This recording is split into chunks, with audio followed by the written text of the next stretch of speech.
کیونکہ حق تعالیٰ اپنے بندوں کو جس طرح چاہتا ہے رکھتا ہے، جیسے حضرت موسیٰ علیہ السلام اپنی اہلیہ یعنی حضرت شعیب علیہ السلام کی بیٹی کو مشکل حالات میں خدا کے سپرد کر کے چلے گئے، اور جس طرح حضرت ابراہیم علیہ السلام بی بی ہاجرہ اور حضرت اسماعیل علیہ السلام کو بیابان میں لے کے گئے اور خدا کے سپرد کر دیا، اور ان کے متعلق فکر کو روانہ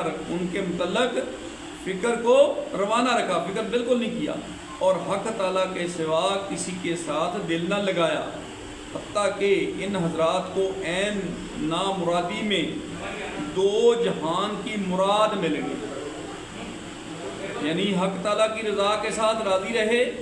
حضرت علی رضی اللہ تعالیٰ عنہ کا یہ قول بھی اس حقیقت پر مبنی ہے۔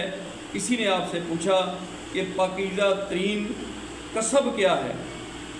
سب سے پاکیزہ ترین کسب کام کیا ہے؟ آپ نے فرمایا حق تعالیٰ کے ساتھ دل کا غنی ہونا سب سے پیارا کسب کیا ہے؟ حق تعالیٰ کے ساتھ دل کا غنی ہونا۔ جو دل حق تعالیٰ کے ساتھ غنی ہے، مال و دولت کا نہ ہونا اسے مفلس نہیں کر سکتا، اور نہ ہی مال و دولت کے ہونے سے اس کو خوشی حاصل ہوتی ہے۔ یہ دیکھیں بڑا اچھا فارمولہ ہے۔ بہت لوگ جو یہ کہتے ہیں یار میرے پاس یہ نہیں ہے، میرے پاس وہ نہیں ہے، میں بڑا تنگ ہوں، میں خوش نہیں ہوں، تو اس کی نفی ہو رہی ہے۔ اگر آپ اللہ تعالیٰ کے ساتھ آپ کا دل غنی ہو جاتا ہے تو آپ کو نہ تو کوئی خوشی ایسی ہو سکتی ہے جو مال دولت سے ہو، اور نہ آپ کو مال دولت کے جانے کا کوئی غم ہو سکتا ہے۔ یہ حضرت علی رضی اللہ تعالیٰ عنہ نے ہمیں فارمولہ بتایا، اور اس قول کی حقیقت مضمون فکر و سفود سے تعلق رکھتی ہے۔ فقر و سفود، فقر آپ کو پتہ ہی ہے فقر کیا چیز ہے، اور صوفیزم سفود سے تعلق رکھتی ہے، جس کا ذکر پہلے ہو چکا ہے۔ بس اہل طریقت کے لیے لازمی ہے کہ حضرت علی رضی اللہ تعالیٰ عنہ کے اقوال مبارک پر عمل کریں جو حقائق اور معارف سے لبریز ہیں۔ آپ کے اقوال شمار سے باہر ہیں، ان کا شمار ہی نہیں کیا جا سکتا، جن کی اس مختصر کتاب میں گنجائش نہیں۔ یہ حضرت داتا گنج بخش صاحب فرما رہے ہیں کہ اس کتاب، اتنی بڑی کتاب یہ دیکھیں لکھی ہے، وہ کہتے ہیں کہ اس پوری کتاب کو اگر میں ایک حضرت علی رضی اللہ تعالیٰ عنہ پہ لکھنا چاہوں تو اس میں گنجائش نہیں بنتی۔ تو جو 2-3 فارمولے بیان کر دیے ہیں داتا صاحب نے، آپ ان کے اوپر اگر عمل کرتے ہیں تو آپ کی زندگی بالکل اس موقع پہ جب آپ کو 21 رمضان المبارک مل گئی ہے، ٹھیک ہے، آج سے ہم شب القدر اس کی تلاش میں بھی سرگرداں ہو جائیں گے۔ ہم پوری رات اللہ تعالیٰ سے اس کی تلاش کی دعا مانگیں گے تو انشاءاللہ تعالیٰ ہمیں کامیابی ملے گی، ٹھیک ہے۔ لیکن شروع کہاں سے ہوا؟ یہ حضرت علی رضی اللہ تعالیٰ عنہ کی شہادت سے۔ تو آپ کی شہادت جو ہے وہ شہادت نہیں ہے، بلکہ یعنی آپ زندہ ہیں، آپ جو ہے نا وہ ہر ولی اللہ کے ساتھ، آپ ولیوں کے سردار ہیں، ٹھیک ہے۔ تو آپ ہر ولی اللہ کے ساتھ آپ ولی اللہ بننے کی کوشش کریں۔ فارمولہ تو حضرت داتا صاحب نے بتا دیا ہے کہ آپ اللہ کے ساتھ جڑ جائیں، ٹھیک ہے، تو حضرت علی رضی اللہ تعالیٰ عنہ کا قدم آپ کے اوپر آ جائے، تو جب وہ آ جائے گا تو پھر آپ کو کسی قسم کا خوف اور خطرہ نہیں ہوگا۔ وَلَا إِنَّ أَوْلِيَاءَ اللَّهِ لَا خَوْفٌ عَلَيْهِمْ وَلَا هُمْ يَحْزَنُونَ، آپ اس کیٹیگری میں آ جائیں۔ تو میری اللہ تعالیٰ سے دعا ہے کہ ہمیں قرآن کے ساتھ، رمضان کے ساتھ، اپنے ساتھ اور حضرت علی کی شہادت کے حساب میں حضرت علی رضی اللہ تعالیٰ عنہ کے ساتھ، مولا کائنات کے ساتھ جڑنے کی توفیق عطا فرما۔ ہماری اس دعا کو قبول کر، تو ہمیں نبی پاک صلی اللہ علیہ وسلم نے فرمایا میں علم کا شہر ہوں، علی اس کا دروازہ ہے۔ تو نبی پاک صلی اللہ علیہ وسلم نے اللہ سے کیا مانگا؟ علم مانگا، رب زدنی علما۔ باقی نبیوں نے اپنے اپنے حساب سے جو معافیاں مانگی یا جو بھی ہے آپ کو پتہ ہے، اس کے بارے میں ہم زیادہ بات کریں گے تو بات لمبی ہو جائے گی۔ تو اب نبی پاک صلی اللہ علیہ وسلم نے کیا مانگا؟ رب زدنی علما۔ آپ نے کہا میں علم کا شہر ہوں۔ جب علم مانگا ہے تو پھر شہر ہی ہو گئے نا، عطا ہو گیا۔ لیکن پھر کیا فرمایا کہ علی اس کا دروازہ ہے۔ اب بھائی بات سیدھی سی ہے، ایمان کو اگر چیک کرنا ہو تو وہ بھی پرکھنے کا جو پیمانہ ہے وہ حضرت علی کی ذات ہے۔ جس کو حضرت علی کا ذکر سن کے خوشی ہوگی، دل باغ باغ ہو جائے گا، یا اس کی آنکھوں سے اتھرو جاری ہو جائیں گے، تو وہ ایمان ہے۔ تو جو جناب بھاگ گیا وہ کیا ہے؟ وہ اس کا الٹ ہے، ٹھیک ہے نا۔ تو میں نہیں کہتا، یہ کتابیں کہتی ہیں۔ اتنے اتنے بڑے اولیاء اللہ، نبی پاک صلی اللہ علیہ وسلم خود انہوں نے بولا میں علم کا شہر ہوں، علی اس کا دروازہ ہے۔ من کنت مولا علی، ٹھیک ہے۔ تو یہ تو ہر بندہ ہی کہتا ہے۔ اچھا، اب یہ اس میں ایک اور بات ہے، وہ ہے تو مطلب تھوڑی سی ایسی ہے کہ حضرت علی رضی اللہ تعالیٰ عنہ جو ہیں، ان کی ساری زندگی جو ہے نا اس طرح گزری ہے کہ کبھی انہوں نے یہودیوں کی نوکری بھی کی ہے۔ اس میں کوئی شک والی بات ہے؟ پڑھیں آپ کی زندگی کو، وہی تو بات ہے کہ اس نے کہا اس کتاب سے زیادہ بھی اگر کتاب بڑی کر دوں تو حضرت علی کی باتیں ختم نہیں ہوں۔ تو بھائی ہم نے اگر ان کی غلامی کرنی ہے تو ہمیں ہر وہ کام کرنا پڑے گا جس میں سختی بھی ہے، جس میں مسائب بھی ہیں، لیکن اس میں نجات ہے۔ تو یہ میرا پیغام ہے۔ حضرت سیدنا حضرت علی رضی اللہ تعالیٰ عنہ کی شہادت 21 رمضان المبارک، آج سے شب القدر کا بھی سرچنگ شروع ہو گئی، شروع ہو گیا شہادت علی سے، اور اینڈ کس سے ہوگا؟ ہیں جی، آپ خود اب اس بات کو تجزیہ کریں، بیٹھ کے سوچیں اور جڑ جائیں، چھوڑ دیں سارے کام جو ہے اللہ کر دے گا آپ کے، یہ میں آپ کو بتا دوں، لیکن یہ موقع پھر نہیں ملے گا۔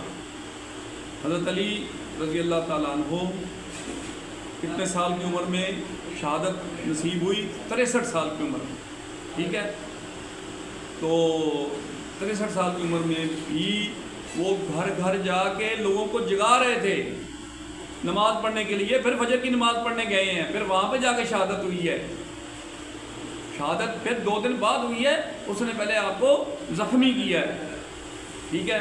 تو آپ 2 دن کے بعد شہید ہوئے اور اپنی زندگی میں ہی اس کو معاف کر دیا۔ تو یہ ہے حضرت علی کا طریقہ کار۔ تو آپ بھی جتنے بھی آپ کے مجرمین ہیں نا، جو آپ نے مجرم بنائے ہوئے ہیں، ہو سکتا ہے وہ مجرم نہ ہوں، لیکن آپ کا ایک فارمولہ ہی اپنا ہے۔ آپ کہتے ہیں یہ بھی میرا مجرم ہے، یہ بھی میرا مجرم ہے، یہ بھی میرا مجرم ہے، آپ کا تو فارمولہ اپنا ہے نا۔